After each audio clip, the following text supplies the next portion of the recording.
E agora, com grande expectativa, que apresentamos o nosso próximo palestrante com o tema Ambientes Temáticos.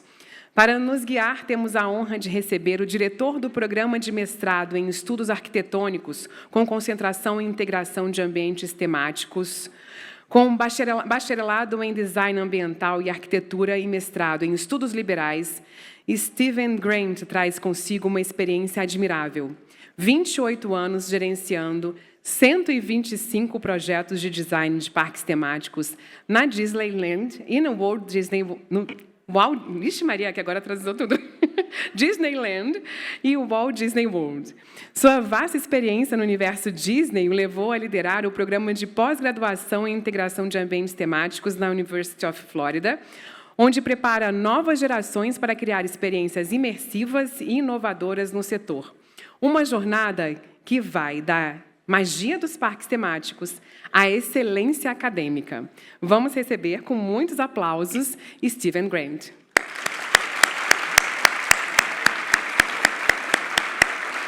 Hello, everyone. It's really been wonderful being here. I've never been to Brazil, and you've all been very kind. But one of the things I wanted to clarify before I get into my actual content here is that many of you wanted to take pictures of me like I'm something special. I'm really not.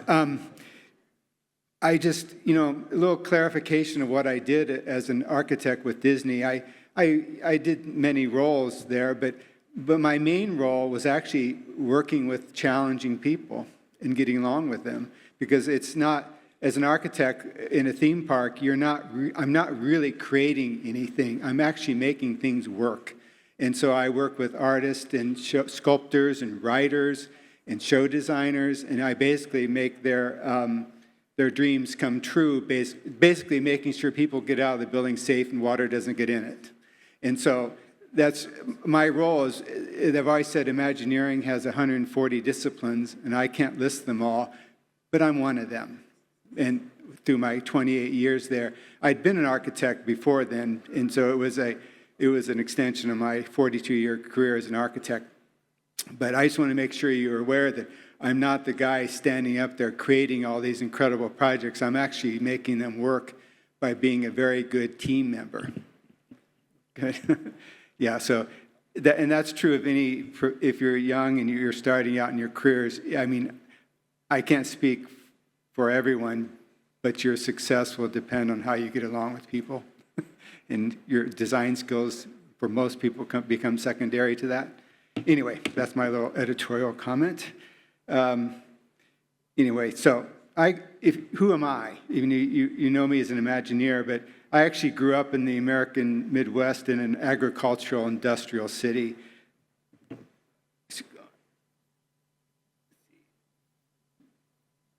Yeah, okay.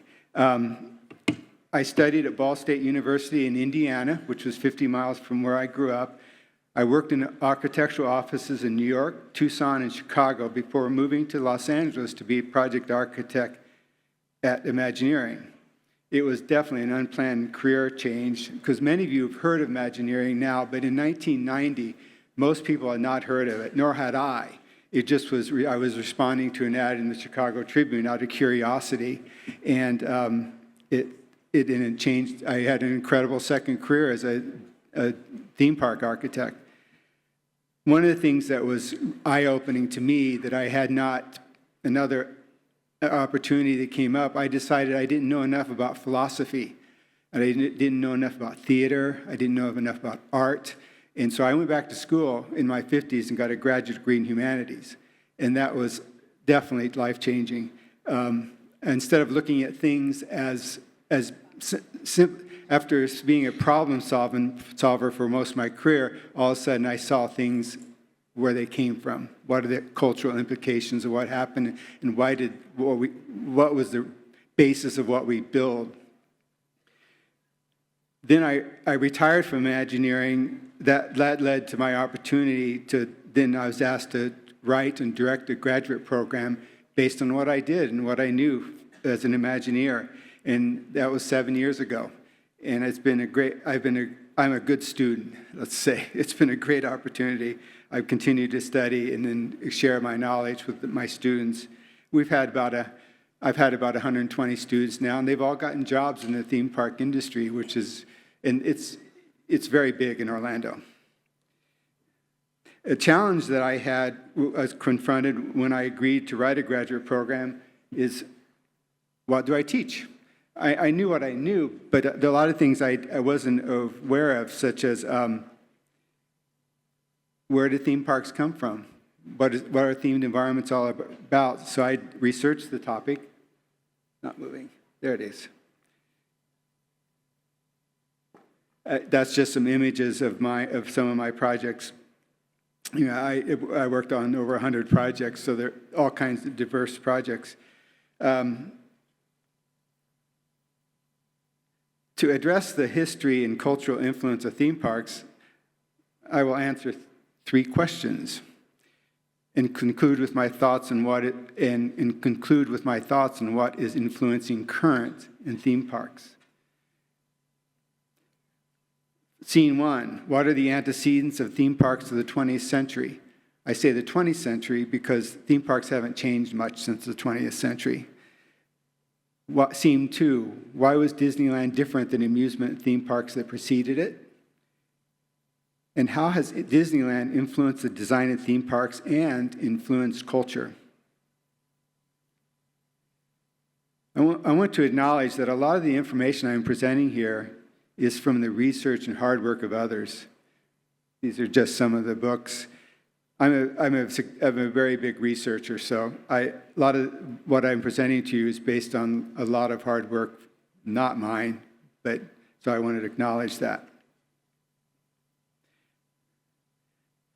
Jackie Buckerall, in her dissertation, The Fairest of the Fairs, A History of Fairs, Amusement Parks, and Theme Parks, wrote, across time and space, people have created a place within which they gathered in large numbers to participate in ritual, entertainment, amusements, and spectacles while consuming and exchanging foods, goods, and services.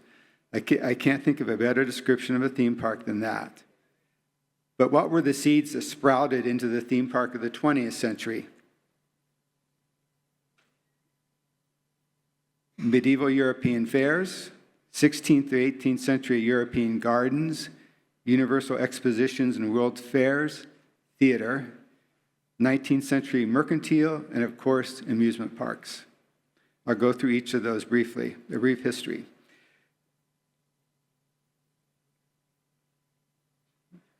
The Bartholomew Fair in London is a good example of a medieval European fair. It began during the reign of Henry I in 1102 AD. It was held each year on August 25th, the feast day of St. Bartholomew. Buterol notes that the fair assaulted all the senses. Eyes marveled over goods never seen before. Acrobatic acts, freaks, and foreign traders were all exotic. The assault on the senses of the fairgoers must have been greater than what is attempted in theme parks of today, because the experience of the fair in the Middle Ages must have been so different than the daily life of the attendees. Buterol wrote that in an age prior to newspapers, televisions, and radio, the fairs were mass media forums. Like current media forums, the fair provoked both official discourse and audience discourse. The audience was provided ample symbolic meat, given that the fair was used as a forum by the elite to propagate their views and reinforce the prevailing social order. The fair was treated as a soapbox by the church, monarchy, and legal institutions. Nothing has changed. Theme parks today still promote many things, such as institutional values, nationalism, growth is good, the future is bright. That can be a whole lecture. The Bartholomew Fair lasted until 1855, when it was shut down for causing too many public disturbances. 16th to 18th century gardens, pleasure gardens, and the neoclassical and picturesque gardens. The National Amusement Park Association notes that from 1550 through 1700, pleasure gardens began to appear in Europe. These were the first permanent areas set aside specifically for outdoor entertainment. The attractions included fountains, flower gardens, bowling, games, music, dancing, stage spectacles, and a few primitive rides. A prime example of a pleasure garden is Vauxhall Gardens in London. It was held from 1671 to 1859. It was a place where the nobility could rub shoulders with shopkeepers and merchants. A significant historical aspect of Vauxhall is that it was the first time the season ticket occurred. The garden types that influenced the landscape of theme parks were the neoclassical and picturesque gardens of the 18th century England. The English neoclassical garden was an attempt to recreate the literary landscape of Homer that was visually expressed in Baroque paintings. The neoclassical garden included rolling hills, clumps of trees, lakes, streams, walking paths, and follies. The neoclassical garden is theatrical. It is laid out in a sequence of scene that the observer views as he walks through it. A splendid example of a neoclassical garden is Stourhead in Warminster, England, built from 1741 to 1780. Jones and Wills, in their book, The Invention of the Park, note that Stourhead was laid out as a pictorial circuit garden. The landscape told the story. At Stourhead, a landscape park was akin to a text. Nature served as an allegorical landscape whereby tourists navigated their way to architectural artifacts of classical significance. This approach to park making marked Stourhead as an early theme park. However, to comprehend the full significance of the park required a classical education, something not required at Disney's themed kingdom. To describe a theme park, you can paraphrase Jones and Will's comment to, quote, you can paraphrase their quote and change it to, in theme parks, tourists navigate their way to architectural artifacts of television and film significance. Contrary to the neoclassical park, the picturesque garden is vastly different. The word picturesque is defined as resembling a picture, suggesting a painted scene. Picturesque gardens were designed to present scenes that were like the paintings that were popular in the late 18th century. The plants, flowers, and trees were the oils that were layered onto the canvas of the land. How they were used was not based on their physical qualities, but on their emotional qualities, their impressions. The picturesque garden is made up of rough naturalism, including undulated landforms, rocks, moving water, trees laid out as if they had been there for a long time. The follies in a picturesque garden were used to elicit an emotional response instead of telling a story or representing an idea, as they did in the neoclassical garden. Follies could represent something specific to their location or give meaning to a place that had none. Disney's Animal Kingdom is more in line with a picturesque garden than in a neoclassical garden, with its rough naturalism and follies giving meaning to a place.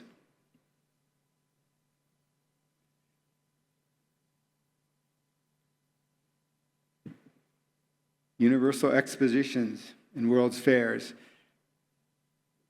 Unlike conventional fairs, whose main function was to exchange goods, universal expositions were aimed at encouraging consumption, ideological persuasion based on the idea of progress, and the dissemination of technological breakthroughs.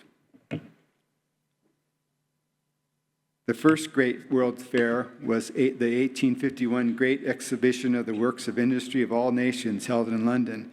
It was held in the Joseph Paxton-designed Crystal Palace, which was laid out like a cathedral of capital, with a soaring nave and central transept. There were many 18th century fairs in Europe establishing conventions that continue today, notably London, Paris, and Vienna. The International Exposition of 1867 in Paris was the first World Fair to provide a separate area that included restaurants and rides. It was so successful that most World's Fairs that followed included a carnival area.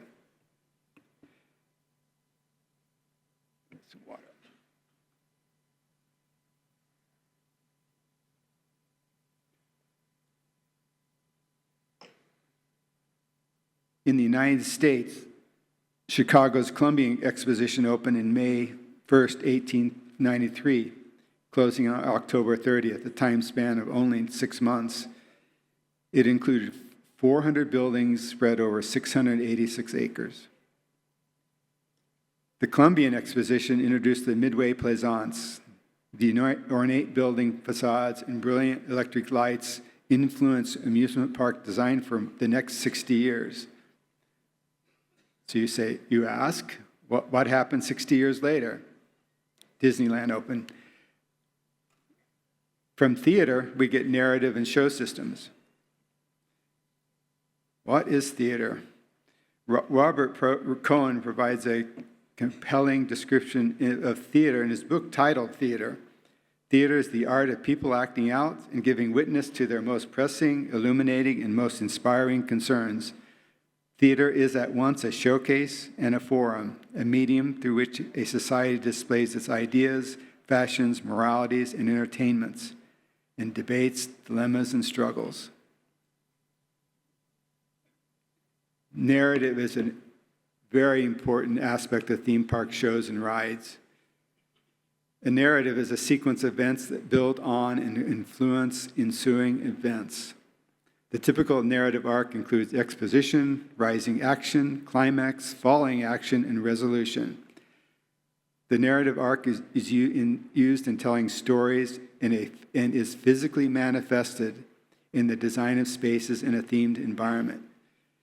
Just what's really important about that is when you're designing a theme park ride or a show, you are thinking of the narrative arc.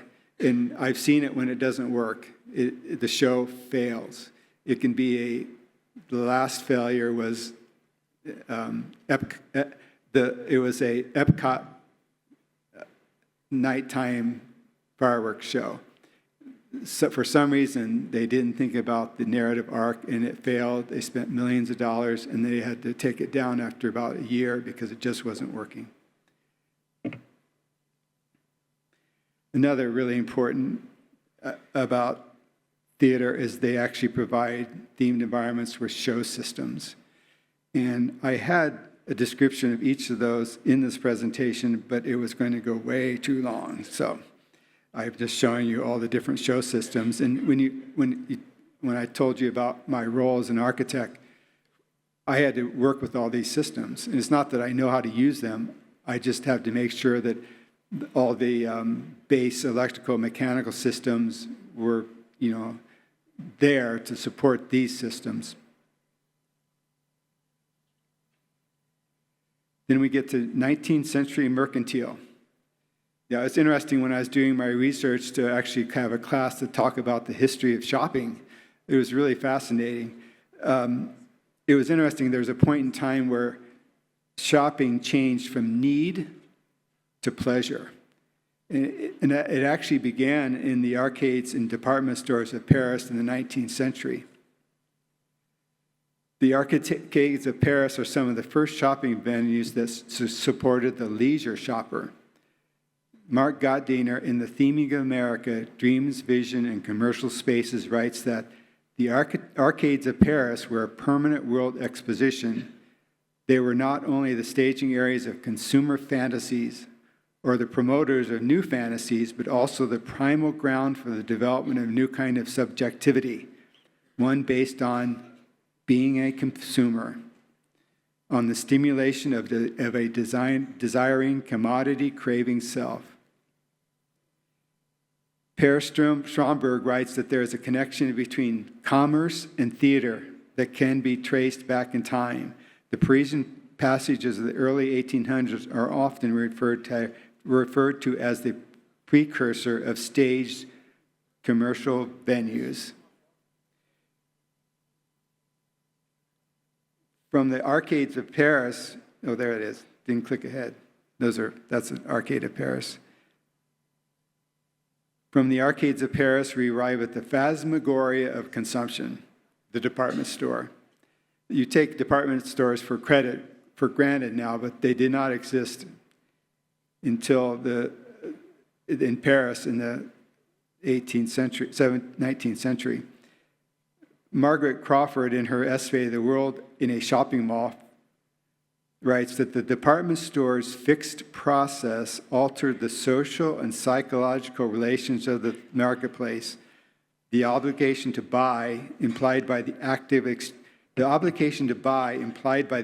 exchange of bargaining was replaced by the invitation to look, turning the shopper into a passive spectator, an isolated individual, a face in the department store crowd, silently contemplating merchandise. That's a significant, that's when it went from need to desire. The active exchange of bargaining was replaced by the invitation to look.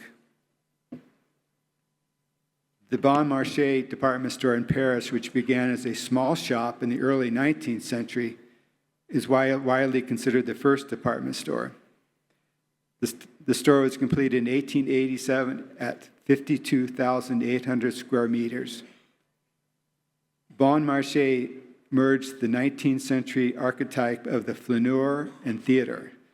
Shopping was no longer a need, but a leisure activity of strolling. Flaneur is one of my favorite words because that's what I am. It's an idle man about time, just roaming around. Now, the final influence on theme parks. Amusement parks contributed rides to the environments that became theme parks. Amusement parks evolved into theme parks when they based their rides, shows, and landscapes on story. I'll repeat that. Amusement parks evolved into theme parks when they based their rides, shows, and landscapes on stories. There is no clear line in the evolution of amusement parks to theme parks, but it primarily occurred in the first half of the 20th century. The forerunners of today's roller coasters were large ice slides in Russia in 1650. Small wooden sleds used iron runners to glide down hills in St. Petersburg. They were quite elaborate. Bakken in Kloppenburg, Denmark, is considered the oldest continuous amusement park in the world. It began in 1583 it was on the site of an exclusive hunting reserve of King Frederick III. In 1756, King Frederick opened the royal woodlands to his subjects, attracting vendors of food, drink, and merchandise, along with gypsy fortune tellers, jugglers, and troubadours. Farther south in Vienna, in 1766, Emperor Joseph II opened his royal hunting preserve, the Prater, to the public. By the 1870s, the park included refreshment booths, a music hall, and a carousel. In 1842, the first looping gravity railway is exhibited at Frascati Gardens in Paris. This history of amusement parks actually goes on for hours. I've sort of just chosen what I thought were the priorities. Tivoli Gardens in Copenhagen opened August 15th in 1843. What's amazing about that, in its first full season, 372,000 visitors came to Tivoli. That was nearly 1/3 of Denmark's population. Barry Hill, in Imagineering an American Dreamscape, notes that what made Tivoli was the intentional design behind the landscaping and layout, bringing a beautiful, reassuring order and peace notoriously absent in typical parks of the day. We'll get back to intentional design when we get to Disneyland. That is also what made Disneyland unique over 100 years later. In 1874, the first roller coaster opened to the public in the United States was the Mock-Chunk Scenic Railway in Pennsylvania, which had formerly been used to transport coal from a mine. Silverman in the amusement park called the Mock-Chunk Railroad the terminal roller coaster on U.S. soil. Schuetz Park in Chicago opens in 1894. Schuetz Park was the first amusement park to be enclosed and charge an admission. Transportation systems have had a major influence on the growth and location of amusement parks. From trolley lines to cars to trains, that has all impacted where amusement parks are located. But in 1888, the first large-scale electric streetcar system was designed for Richmond, Virginia. It began the prototype of systems to follow.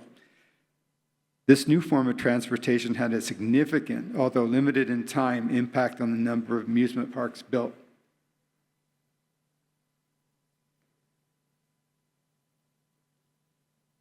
Electric light and power companies charged, this is what happened was electric light and power companies charged trolley companies a flat monthly fee.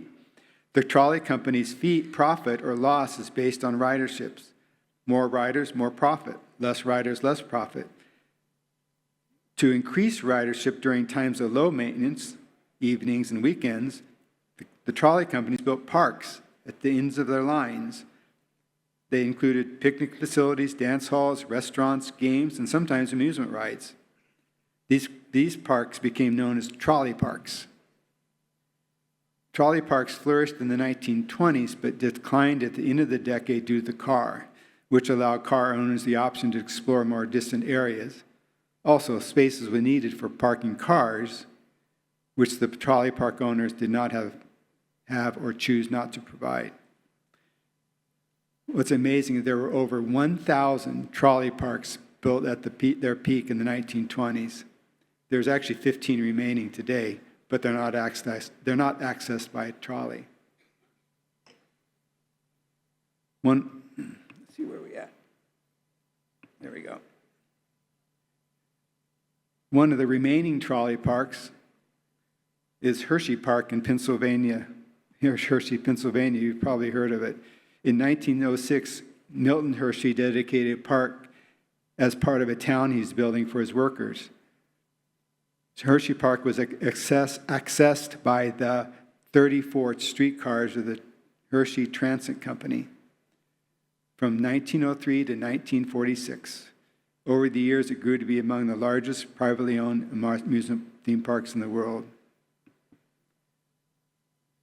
Coney Island. You think of Coney Island as a big theme park. It's actually it's simply a neighborhood in Brooklyn, New York. Coney Island as a destination for amusement theme park was a result of its location on the Atlantic Ocean and public transportation system to it. In 1875, the first railroad to Coney Island was completed.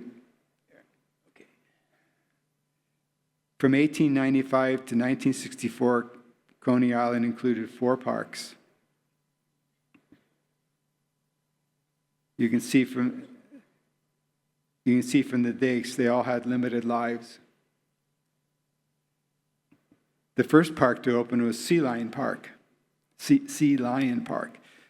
The next 3 parks to open, Steeplechase Park, Luna Park, and Dreamland, integrated entertainment, technology, and commerce, becoming prototypes of theme parks to follow. They established the basic elements of this new machinery of pleasure. After Sea Lion Park, the next park to be opened was Steeplechase Park, which opened in 1897 and existed until 1964. It was the longest existing of the 4 Coney Island parks. Luna Park opened in 1903. It stood on the site of where Sea Lion Park was located.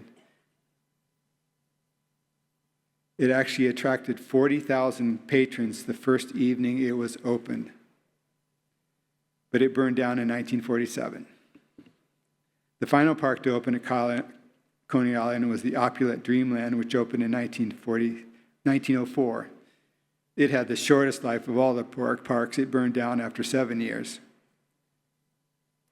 As a side note on that, which theme parks, fire control systems and safe exiting I spent a lot of time on that when I was designing theme park facilities, because they can be very confusing, and you think of a ride or a show, sometimes it's not obvious how to get out. So we spent a lot of time working on the design and layout and safe design of theme park facilities. But it was interesting that a lot of these old theme parks actually burned down. One of the first themed rides was called A Trip to the Moon. It was at the Pan American Exposition of 1901 in Buffalo, New York. It was a ride based on literature and theater. In 1901, you could pay 50 cents to ride an airship to the moon. 1901. There had already been space extravaganzas on stage. A Trip to the Moon, a play based on Verne's classic novel, appeared at New York's Booth Theater in 1877. This is one of the first instances where a theme park ride is inspired by film and stage, which is common now.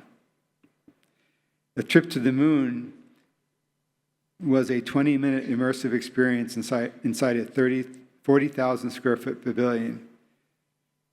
It was the first electrically powered mechanical dark ride and one of the first space rides. The ride included 20 employees running the ride, including, there was also 60 little people who played the Selenites. After the exhibition, it was brought to Steeplechase Park at Coney Island.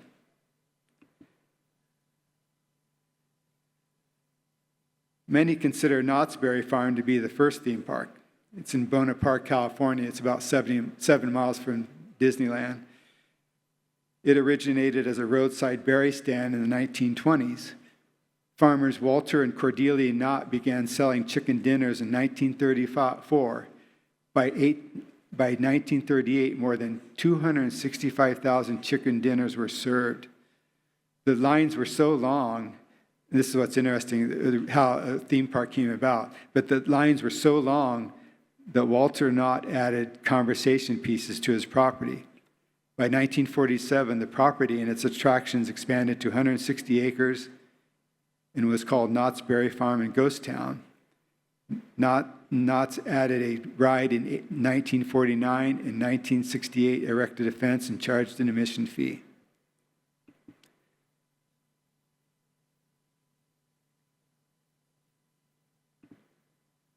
In 1955, Disneyland opened. Disneyland unleashed something new to the tourist industry.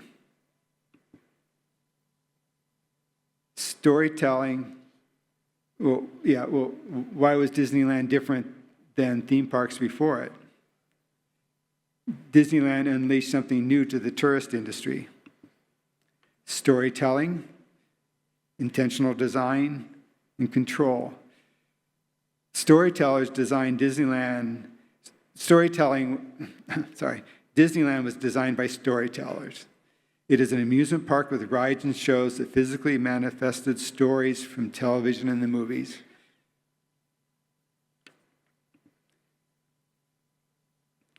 If you are familiar with the Disneyland lore, this was the drawing that Herb Ryman drew the weekend before Walt went to New York to obtain financing for the park. And it basically represents the park very well.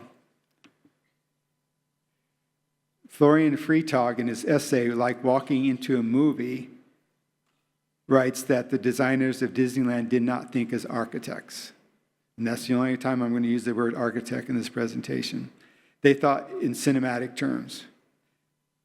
Disneyland is laid out in a series of scenes, like in a neoclassical garden.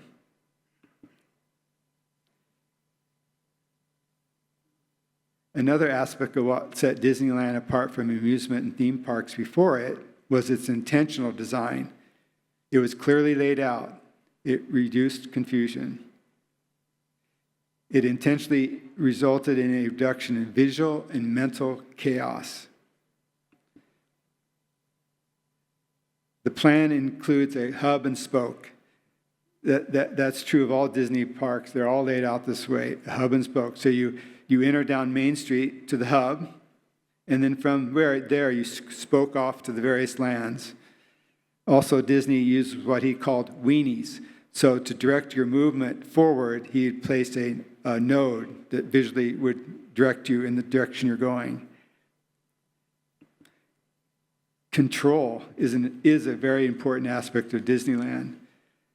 Levels of control are laid out by Alan Bryman in the Disneyization of society. He has many control aspects, but I want to highlight a few of them. And it's funny, you take a lot of this for granted now, but at the time, no other park would maintain such control over every aspect. And that's what made Disneyland very different. One of the first things was control over visitors' behavior. Think of the parking lot is very controlled. Who can enter is controlled by price. Behavior, there's certain ways you can behave in the park. You stay off the grass, of course. What you can and cannot wear, where you can walk, all in the design. In very high surveillance. There's no place in the park that someone cannot see you that's looking. Control over the theme park experience. The park is a people circulating machine. That is why industrial engineering is an especially important discipline supporting theme park design. The current president of Walt Disney World is an industrial engineer. The movement of people through a theme park is akin to the movement of product through a manufacturing facility. Queue line lengths, ride capacity, restroom occupancy and distribution, and pathway widths are all mathematically determined to manage the guest flow through the theme park. It is a machine. It's a people-moving machine, and when you're designing it, you think in those terms. Also, the attraction is designed so that everyone sees the same show, which leads us to the next level of control. Control over imagination. Little is left to the imagination. This is important. You take it for granted, but you realize that when you think of your own theme park experience, how much is left in the design for your imagination? None or little. When I think of theme park rides, not much has changed from Peter Pan's Flight, which opened in 1955, to The Rise of the Resistance, which opened in 2019. You still sit in a ride vehicle, and the show happens around you. Guests are onlookers. Little interaction with other riders. You're simply a passive onlooker. Control over behavior of employees. How they recruit is very controlled. Training and socialization. Even scripted interactions between cast and guests. How guests' questions are answered is scripted. Even hand movements are directed. How you move your hand, how you point, all that's controlled. Many rules and regulations for employees. Control over the immediate environment. You cannot see the park from outside. You can see things popping up, of course, but once you're inside, once you're inside, you cannot see outside. A raised area around the park was built. The first time this was done, of course, was at Disneyland. It's called a berm. So it's a raised land going all around the park. And once you're inside the park, you're there. And that really, when you enter the park by going under the elevated train, which sits on the berm, the sign reads, "Here you leave today and into the world of yesterday, tomorrow in fantasy." Once you're either in the park or you're out of the park. Then scene 3, how has Disneyland influenced culture?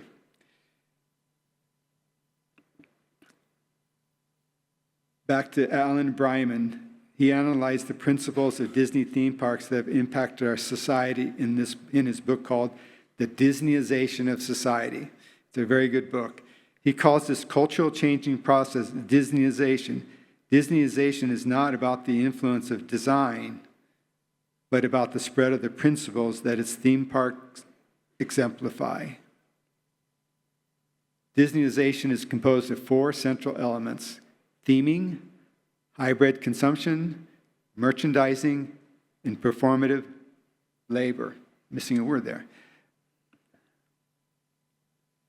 I have been using the word theme throughout this lecture, but what is theme? I mean, in the context of themed environments, I like this definition from Per Stromberg. A theme is an all-encompassing narrative unit which provides a veneer of symbolism and meaning to a service, good, or location whose thematic source is external to the object or institution to which it is applied. In semiotic terms, a theme is a sign, a supersign, composed of several signifying elements.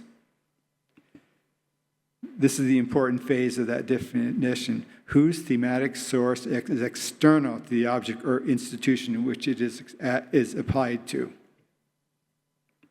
One thing important about theming is that it has purpose. Cohesion. Theming involves the use of an overarching theme as an added value. It's not arbitrary. It's providing an added value to create a holistic and cohesive spatial, cultural, and social organization of a consumer venue.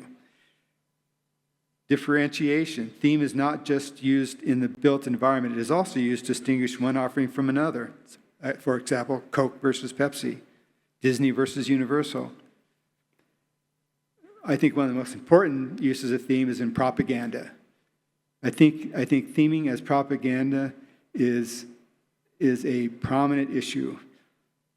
All theming is presenting a worldview, sometimes unintentional, but usually intentional. Theming and the stories it tells present a worldview, cultural, political, and religious. It's funny, when I start to talk to my students about theming and its use as propaganda, they're thinking I'm bashing Disney. Because they think Disney is just all this great place, but they have purpose, they have reason, they have a worldview, and unless you start thinking about it, you just take it for granted. Hybrid consumption. What is hybrid consumption? And I had to think about this one for a while and look it up, but hybrid consumption is when distinct types of consumption are combined with a single space. This didn't occur before Disney. Examples of hybrid consumption are amusement rides in shopping malls, retail and restaurants and airports, coffee shops and bookstores, and, of course, retail and theme park rides, the phrase, exit through the gift shop. The point of hybrid consumption is to keep people in one location so that they purchase more. Merchandising. Promotion of goods in the form of or bearing copyright images and location. Merchandise in the context of themed environments refers to the promotion of goods in the form of or bearing copyright images and logos, including such products made under license. No one has taken this type of merchandising to the level Disney did. And the first instance of this, which I think occurred in the 1920s, was the Mickey Mouse watch. That was one of the first times that a corporate symbol was used to sell merchandise. This is another thing I find fascinating. This is, we take it for granted now, but performative labor is an essential part in providing experiences in theme parks. In Pines and Gilmore's illuminating book, The Experience Economy, they wrote that in the experience economy, every business is a stage, and therefore work is theater. Individuals and groups must learn to act differently when staging experiences versus merely providing goods and services. In the emerging experience economy, any work observed directly by a consumer must be recognized within the dramatic structure of the performance as an act of theater. Workers are performing at their place of employment, which is the stage. For example, in Disney's vernacular, they use the term cast, guests, on stage, backstage, all theater terms. But let me go back, this is really important, is what is the experience economy? It's a very important, when you're studying themed environments, it's really important to understand what the experience economy is. Pine and Gilmore wrote that there are 4 economic offerings: commodities, goods, services, and experiences. Goods and services are no longer enough to foster economic growth, create new jobs, and maintain economic prosperity. Companies stage an experience whenever they engage customers, connecting with them in a personal, memorable way. Experiences have greater value than services because they last longer in the mind. Pine and Gilmore trace the beginning of this experience expansion to one man and the company founded, Walt Disney.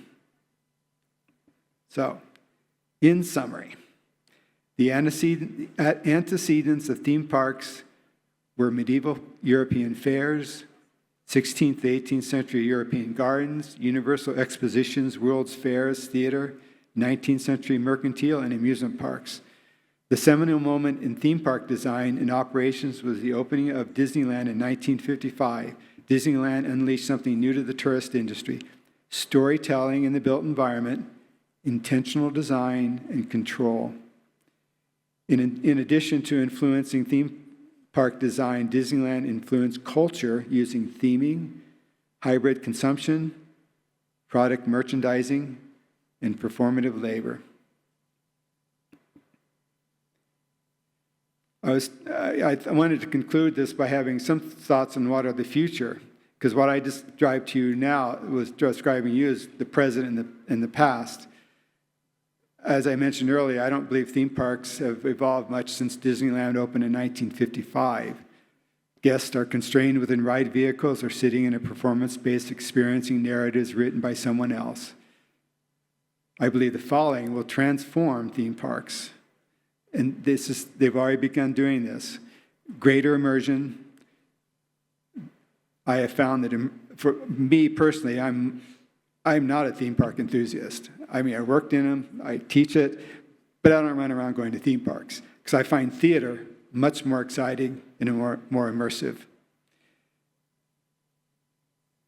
I guess that's why I can separate myself from theme parks. So, my students are always surprised because they come to my program because they're theme park enthusiasts, and I tell them, I'm not that interested in theme parks. But let's just say if I'm in Paris.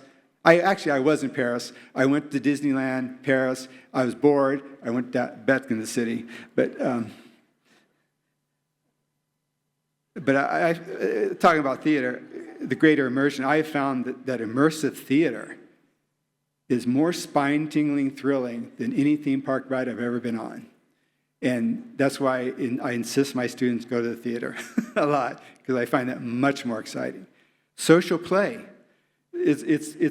Social play is play that involves interacting with others for fun or sport. As I mentioned, theme park rides, you're pretty much alone. You're maybe with your family, but you're on a ride experiencing something that someone else wrote. But social play can have a lot of impact. We have examples of social play now, and they're escape rooms, haunted houses. And then the idea of having individual agency. Individual agency is the ability to control one's destiny. Theme parks include this, but they're very limited. Like there's recent things on Disney, like Smuggler's Run and Buzz Lightyear.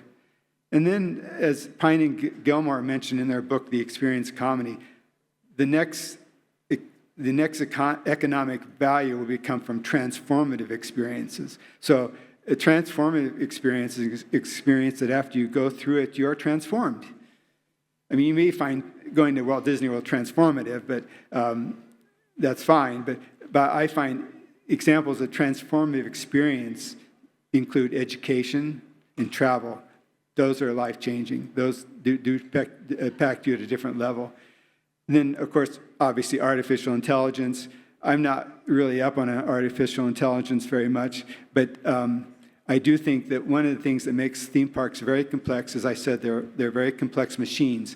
Well, we can make those machines more efficient by having everything interconnected, And so you can change, like maybe your ride has many different ways of moving, faster, slower, depending on its occupancy, number of people in the park.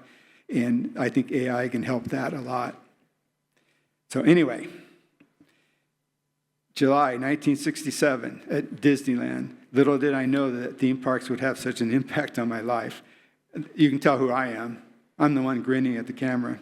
Anyway, thank you. I put my email on the screen that you're welcome to contact me if you have any questions. So since we don't have time for questions now, I'll be glad to answer your questions. So please do reach out to me.